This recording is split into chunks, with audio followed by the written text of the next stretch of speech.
जहां एटा के पुलिस कार्यालय और जनपद के सभी थानों पर आतंकवाद विरोधी दिवस मनाया गया। वहीं एटा एसएसपी उदय शंकर सिंह ने पुलिस कार्यालय पर उपस्थित पुलिसकर्मियों को आतंकवाद और हिंसा का विरोध करने की शपथ दिलाई। आपको बता दें कि आज के दिन 21 मई 1991 को देश के 7वें प्रधानमंत्री राजीव गांधी की तमिलनाडु के श्रीपुर में लिट्टी के एक मानव बम द्वारा उनकी हत्या कर दी गई थी। तभी से राजीव गांधी के सम्मान और उनके श्रद्धांजलि देने के लिए आज का दिन आतंकवाद विरोधी दिवस के तौर पर मनाया जा रहा है।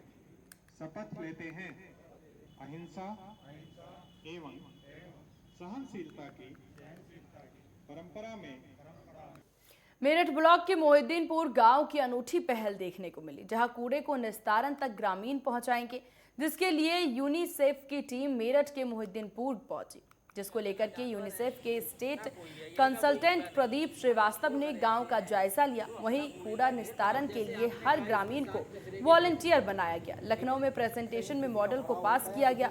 वहीं यूनिसेफ के स्टेट कंसल्टेंट प्रदीप श्रीवास्तव से खास बातचीत की गई। देखो नीचे से डालो, थोड़ा नीचे से, थोड़ा गांव है ना, 2 पार्ट में है ना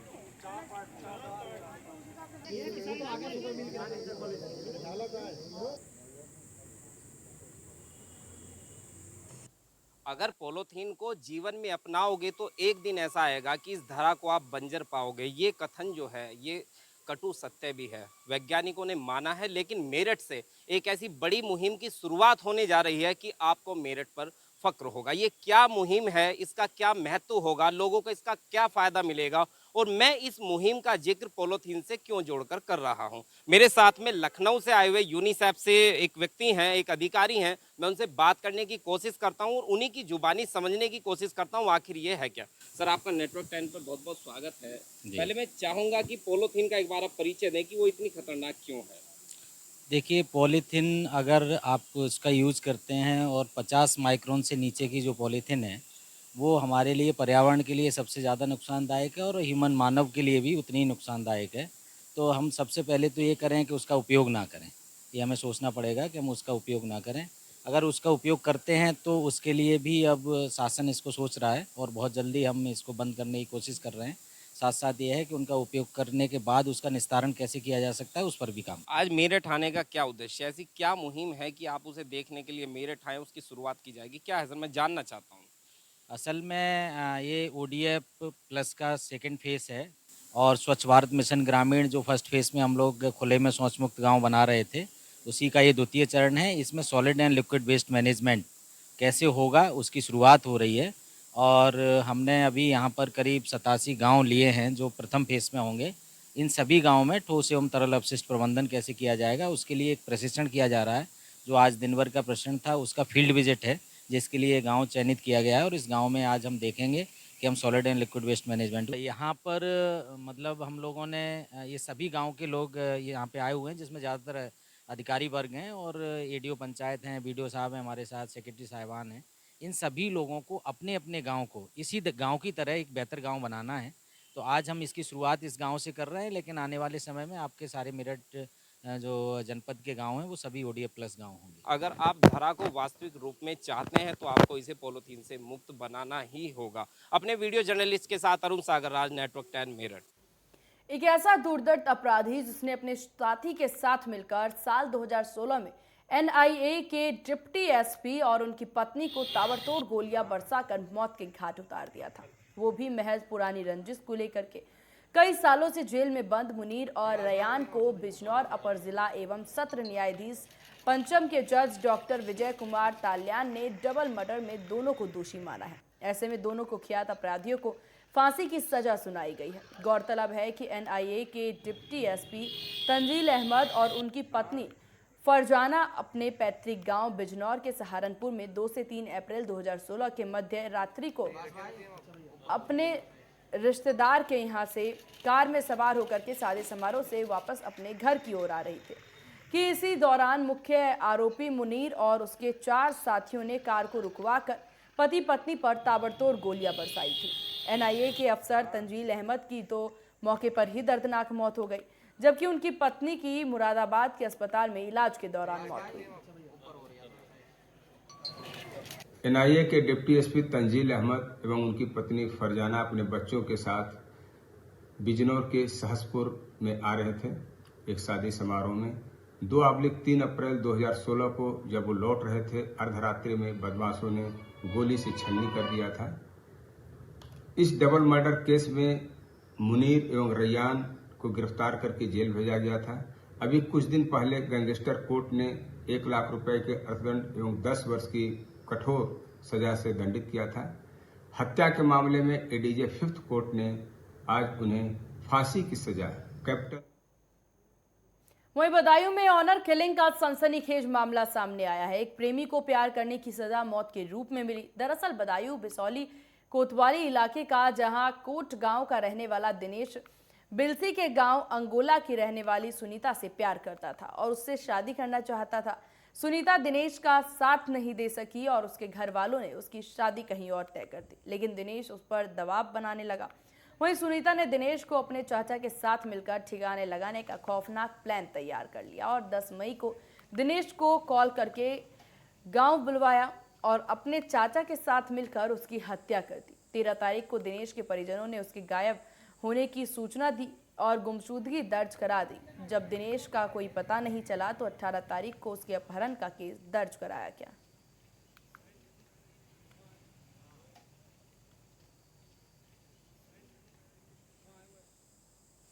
मेरे को कि लड़की की उसी संतोष की शादी है, समझे। और शादी के बाद में बोले कि यहाँ भी पिटाई हुई है लोगों ने। हम बाद में फिर लड़के का नहीं आया। उसके बाद हम आए, रिपोर्ट लिखवाई हमने बिसौली आके। मैंने कि जी लड़की पूरा नाम पता है, पूरी खोज मिल रही है, हमारी रिपोर्ट नाम दर्ज की जाए। ठीक। दरोगा जी साहब बोले कि नाम दर्ज नहीं करेंगे, हम गुमशुदगी की रिपोर्ट लिखेंगे। ठीक। समझे। उन्होंने हमारी अपनी चलाई, उन्होंने हमारी नाम दर्ज रिपोर्ट नहीं लिखी, समझे। फिर क्या हुआ? हमने बोले क्या तुम्हारी भाई कर रहे हैं, हम कहता हूँ छानबीन कर रहे हैं। जनपद बदायूं के थाना बिसौली क्षेत्र के ग्राम कोट में एक व्यक्ति जिसका नाम दिनेश 21 वर्ष इसकी आयु है, जो 10 तारीख को अपने घर से गायब था, जिसके संबंध में थाना बिसौली पर 13 तारीख को गुमशुदगी दर्ज कराई गई और दिनांक 19 तारीख को इसको 364 आईपीसी में तरमीम कर दिया गया था। और उस मुकदमे की विवेचना के दौरान इसके मोबाइल का CDR लिया गया, जानकारी की गई। तो इसमें जो संदिग्ध व्यक्ति था वो उससे जब कड़ाई से पूछताछ की गई, जो कि उस लड़की का चाचा था, इसका नाम राम बाबू सन ऑफ राजा राम है। तो इसके द्वारा ये बताया गया कि जो गुमशुदा व्यक्ति था उसकी हत्या इन्होंने 10 तारीख को कर दी थी और उसके पीछे इनका कारण ये था कि उनकी भतीजी का उस मृतक युवक के साथ प्रेम संबंध था। और यहाँ रुकते एक बहुत छोटे से ब्रेक के लिए। ब्रेक के बाद जल्द होंगे वापस।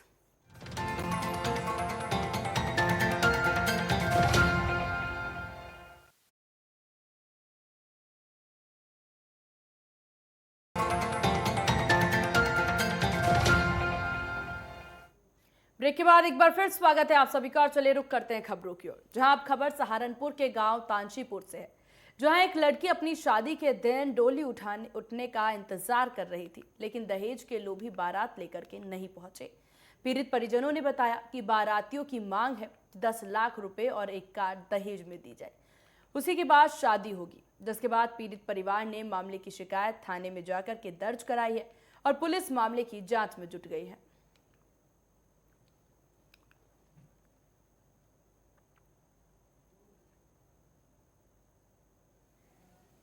ये थाना नागल में ग्राम तासीपुर से एक शिकायत प्राप्त हुई, जिसमें शिकायतकर्ता का ये कहना था कि उसकी बेटी की शादी तय हुई थी और दहेज की मांग को लेकर के नियत तारीख में वो लोग जिनसे शादी तय हुई थी उसके द्वारा बारात ही लाई गई और हो सके। इस संबंध में जो प्रार्थना पत्र थाने उसमें दहेज दर्ज कर लिया गया है।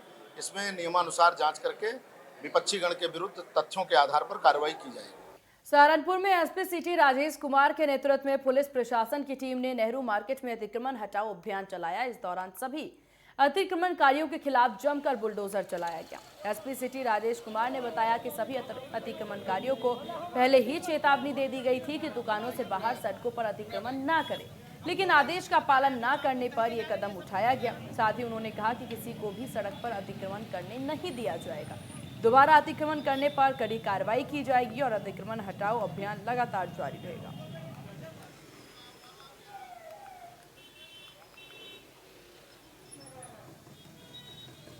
एक अतिक्रमण अभियान चल रहा है जिसमें नगर निगम की टीम है, पुलिस और प्रशासन के अधिकारी हैं। इसमें सभी को पहले से 3-4 दिन पहले सबको नोटिस दे दी गई थी कि जो भी आपका नगर निगम की जो नाली है और जो सड़क है उस पर आपका कोई अतिक्रमण नहीं होगा, ताकि आने जाने वालों को कोई अवरोध न हो, कोई बाधा न हो, सड़कें साफ रहे।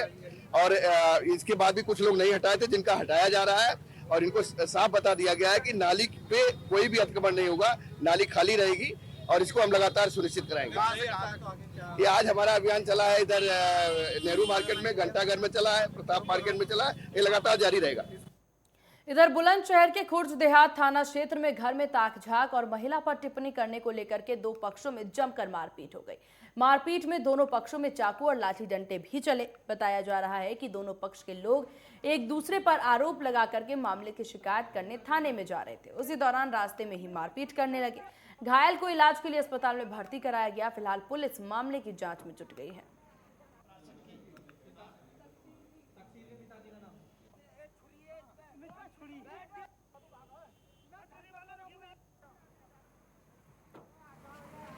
देखिए, खुर्जा देहात के हाजीपुर बडोला गांव के रहने वाले दो व्यक्ति हैं, राशिद और तकसीम, दोनों पड़ोसी हैं। इनके दोनों परिवारों की पारिवारिक विवाद है और आज हाईवे पर दोनों का आमना सामना हो गया और दोनों को मौके पर झगड़ा हो गया, जिसमें चाकूबाजी और डंडे से दोनों एक दूसरे को मारपीट की।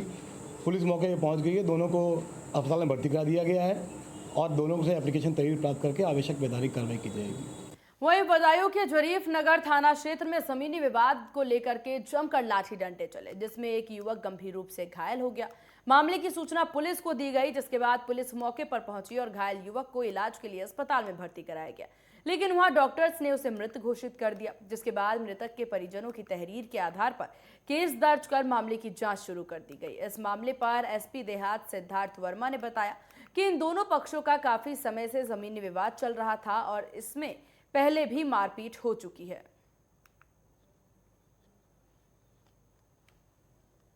जनपद बदायूं के थाना जरीफ नगर के ग्राम मलिकपुर बिचौला की एक घटना है, जहां पर एक युवक जिसका नाम देवेंद्र उर्फ मन्नू है, उम्र 35 वर्ष है, इसकी चचेरे तहेरे भाइयों द्वारा पूर्व के विवाद के दृष्टिगत लाठी डंडों से मारपीट की गई, जिसमें ये गंभीर रूप से घायल हो गया और इसको स्थानीय चिकित्सालय दहगवा में ले जाया गया, जहां पर चिकित्सकों द्वारा इसको मृत घोषित कर दिया गया। मृतक की पत्नी की तरफ से तहरीर प्राप्त हो गई, जिसमें अभियोग पंजीकृत किया जा रहा है और इसमें नामित चारों अभियुक्तों की गिरफ्तारी के लिए टीमें लगा दी गई हैं, जिनकी शीघ्र गिरफ्तारी करते हुए इसमें कड़ी कार्रवाई की जाएगी। वहीं गाजियाबाद में स्टंटबाज फेमस होने के लिए अपनी जान के साथ साथ सड़क पर चल रहे दूसरे लोगों की जान भी खतरे में डाल रहे हैं। कोड़ा इलाके में एक कार में स्टंट करने का वीडियो सोशल मीडिया पर तेजी से वायरल हो रहा है, जिसमें एक कार में कुछ लड़के कार के दरवाजे पर लटकने और कार के बोनेट पर बैठने के साथ साथ कार की छत से बाहर भी वो निकल रहे हैं। ऐसा करके वो नियमों का उल्लंघन कर रहे हैं।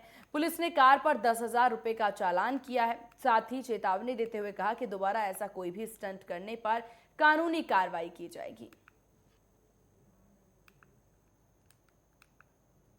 अभी एक वीडियो प्राप्त हुआ है, थोड़ा हाईवे है उसके पास में लड़के ऑडी गाड़ी पर स्टंट कर रहे हैं, उस नंबर को लेकर के उसके खिलाफ चालान कार्रवाई की गई है। लगभग 10,000 का जुर्माना लगाया गया है और भी इसका डिटेल पता करते हैं, बैकग्राउंड पता करते हैं और आगे भी कार्रवाई करते हैं। फैशन हो गया है क्योंकि इस तरह के जो नए उम्र के लड़के उनको बहुत जल्दी हाईलाइट होना है और इस मामले में हम लोग पहले भी आज 2 थानों पर स्टंटबाजों के खिलाफ मुकदमा भी लिखवाया गया है और आगे भी अगर इस नई स्थिति सुधार आती है तो मुकदमा पंजीकृत कराया जाएगा। और इसी बीच संभल से एक बड़ी खबर आपको बता दें, जहां दो पक्षों में विवाद, पथराव के बाद हुई फायरिंग, पुलिस ने किया मामला दर्ज। अब तक 6 आरोपी गिरफ्तार। अन्य आरोपियों की तलाश में जुटी पुलिस। थाना असमोली के गांव मवई ढोल का ये पूरा मामला है। तो इस वक्त की बड़ी खबर आपको बता रहे हैं संभल से, जहां दो पक्षों में आपस में विवाद हो गया। वहीं बता दें अब तक 6 आरोपियों को गिरफ्तार भी पुलिस द्वारा कर लिया गया है, जहां अन्य आरोपियों की तलाश में पुलिस जुटी हुई है।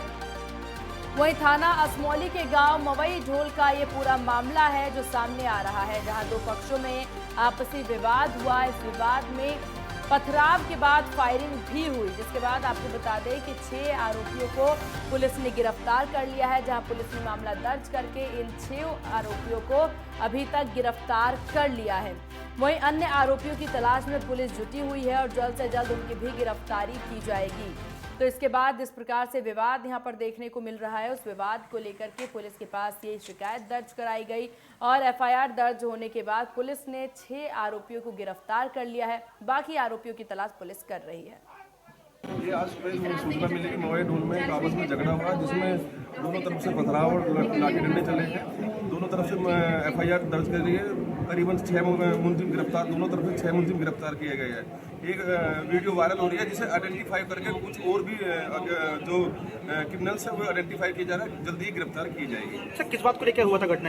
इनमें कल कोई आपस में कवस हुई थी, जिसमें आपस में गांव के प्रधानों ने बीच बचाव फैसला कर दिया गया था। आज सुबह एक राशिद नाम का व्यक्ति जब गांव में जा रहा था तो दूसरे पक्ष ने उसके साथ मारपीट किया, इसी वजह से आपस में लाठी डंडे चले। कुछ गिरफ्तारी भी हुई है सर इसमें? 6 अभियुक्त गिरफ्तार किए गए हैं। अभी एक वीडियो वायरल हुई है, जिस वीडियो के आधार पर कुछ आइडेंटिफाई अभियुक्त किए जा रहे हैं, जल्दी उन्हें गिरफ्तार कर। और इधर फिरोजाबाद में लुटेरों और चोरों के हौसले बुलंद नजर आ रहे हैं। पुलिस लूट और चोरी की घटना पर अंकुश लगाने में पूरी तरह से नाकाम नजर आ रही है। बताया जा रहा है कि बाइक सवार 2 बदमाशों ने बुजुर्ग महिला से दिन दहाड़े लूट की वारदात को अंजाम दिया। बता दें कि वारदात के वक्त महिला ठेले से कुछ सामान खरीद रही थी, तभी बदमाश उसकी सोने की चेन लूटकर फरार हो गए।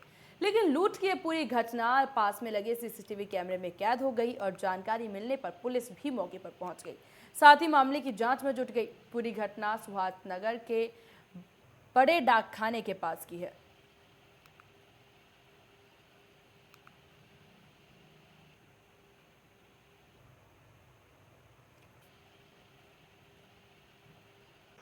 मैं अपने भाई के यहाँ पर गई थी, तो वहाँ पर ठेला खड़ा था। मैं मतलब कुछ सामान लेना चाह रही थी, तो वहाँ पर मेरे 2 बाइक पे आए थे। तो अपॉर्चुनिटी से मेरे को जानकारी नहीं थी। मेरे उसने मतलब जंजीर पेंडल समेत जंजीर मेरे खींच के ले गए। पर पीछे से मैं चिल्लाई थी कि हिंदू मेरी जंजीर ले गए। तो सब लोग इकट्ठे हुए, वो लेके चले गए थे और काली शर्ट पहने थे, वो मांगे थे। 2 जने थे, पर्स